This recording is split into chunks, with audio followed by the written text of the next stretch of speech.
Thank you for watching Murder, Monsters, and Mysteries.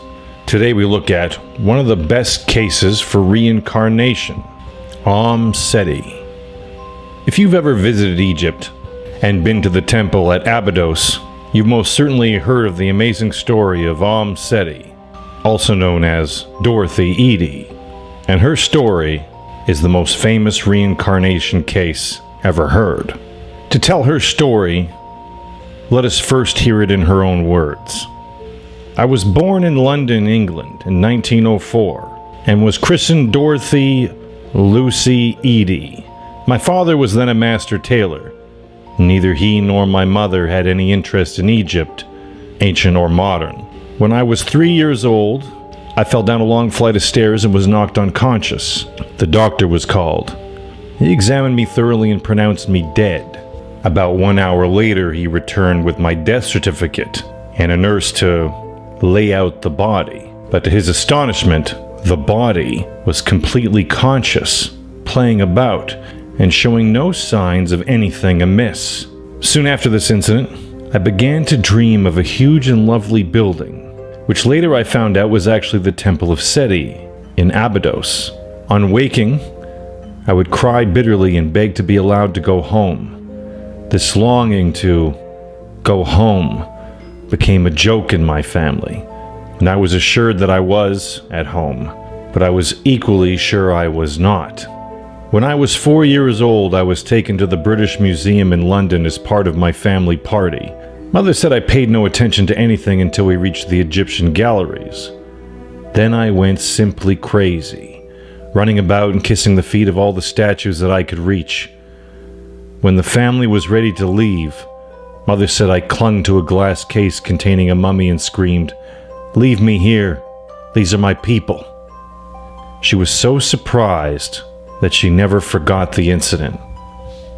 When I was 6 years old, I saw a picture of the Temple of Sety one at Abydos in a magazine. I recognized it at once as the place I had always dreamed about, but was puzzled because the photo showed it to be somewhat ruined. I showed the picture to my father, told him that it was my home, and that I wanted to return there. Of course, he told me not to talk nonsense. He told me that it was an old temple in a country called Egypt, and that I had never been there in my life. When I started school, I was bored to tears unless there was a lesson in which there was a reference to Egypt. So I got the bright idea of skipping school and going to the British Museum instead. Old Sir Ernest Budge, who was then keeper of the Egyptian collection, saw me nearly every morning around the Egyptian galleries. Asked me why I did not go to school. I replied that the school did not teach me what I wanted to know. I wanted to learn hieroglyphics, so he offered to teach me, and he did. Dorothy Eady would not let this passion go. And now for a brief commercial break. From the evil one, deliver me. From the evil one, deliver me. At the hour of my death, At the hour of my death, call me and bid me to come to thee. call me and bid me to come to thee.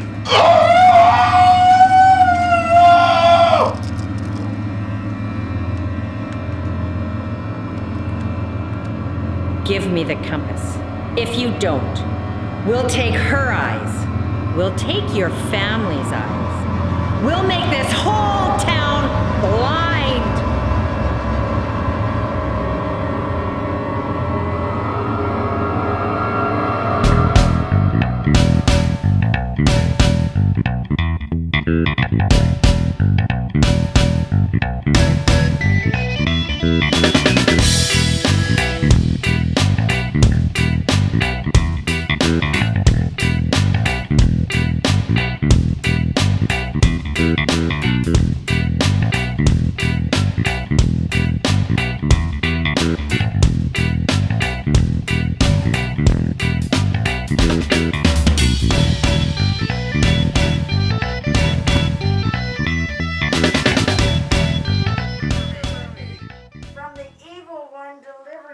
From the evil one, deliver me. At the hour of my death, At the hour of my death, probably should have come here first. Come to thee. Call me and bring me.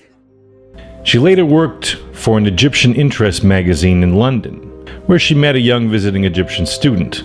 She married him and followed him back to his homeland, where they had a child, which they named Sety. As the mother of Sety, she acquired the respectful title of Omm Sety, meaning Mother of Sety. Her marriage lasted only a couple years, and then she was on her own again. She went to work for the Egyptian Department of Antiquities, working for a well-known Egyptologist, Professor Salim Hassan. Later, when he retired, she worked for the Pyramid Research Project at Dashar. She would decipher and transcribe the hieroglyphics and often point the archaeologists in places she thought they would find something significant. In these cases, she was always 100% right. No one could ever understand how she knew. She became very well respected by all the male Egyptologists on dig expeditions, who all agreed, if Dorothy says it's there, it's there. Dorothy claimed to not only remember her previous life in Egypt, but that at night she would be visited by the solid appearing spirit of the pharaoh Sety. And more astoundingly, there were others that witnessed a tall, kingly-like figure standing at the foot of Dorothy's bed at night. She had witnesses to this. She claims that her name during ancient times was Bentrishit. She came from a poor peasant family who had given her as an offering to the temple at Abydos when she was a young child, and they tutored her in the ways of the priesthood. Abydos is the cult center for Osiris, god of the dead. In the temple of Abydos, an initiate's training process took many years. It required tests of moral strength, character, and service. She recalled spending many hours of quiet contemplation in a beautiful tree-filled garden. One day, the pharaoh Sety, who built Abydos temple, came calling. He was very attracted to the young initiate in the garden and began a conversation with her. From then on, whenever he would visit the temple, he would seek her out. And over time, the two developed a relationship, eventually becoming lovers. Something very forbidden in the temple. Inevitably, she became pregnant. When she was brought before the priests, she wouldn't reveal the name of the father. She feared that if she told anyone, it would be very bad for the pharaoh Sety. Before Pharaoh Sety could learn of her pregnancy, she committed suicide to protect him. The next time when he visited, he inquired about her whereabouts, and he was informed that she was gone. Apparently, according to Dorothy, Sety grieved the sudden loss of her. He vowed to search to the ends of the earth to find her, and Eady claims he visited her up until her death in 1981. So after his death, he sought her out. Because of these nightly visits that she had in her life with Sety, she was able to figure out important historical gaps in her work in the field of archaeology. Dorothy later went to Abydos in 1956 when the temple was under much-needed restoration. She first arrived there at night, and there were no electrical lights available. She told the guard on duty she didn't need lights. She knew where everything was, and then she proceeded to give him a tour in the dark. She pointed out every chamber, its name, as well as identifying each of the 7 sacred chapels dedicated to a specific god. She told him where the gardens used to be, which were no longer there.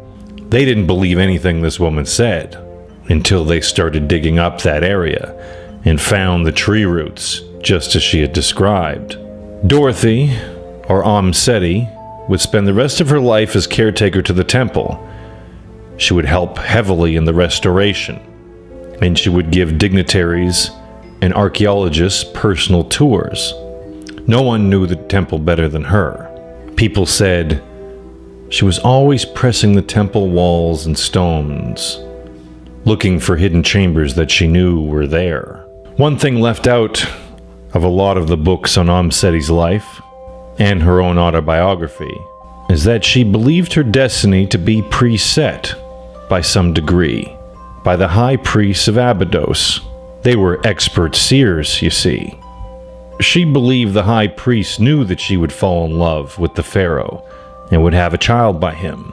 They knew she would not become a full-fledged initiate of the priesthood, and they knew that she would take her own life, which is why she was drawn in future lifetimes to the temple, because that's where she experienced such a deep love. Omm Sety believed that her soul's purpose was to take care of the temple. Thank you for watching Murder, Monsters, and Mysteries. If you enjoyed this video, please like and subscribe, as we'll be uploading more regularly.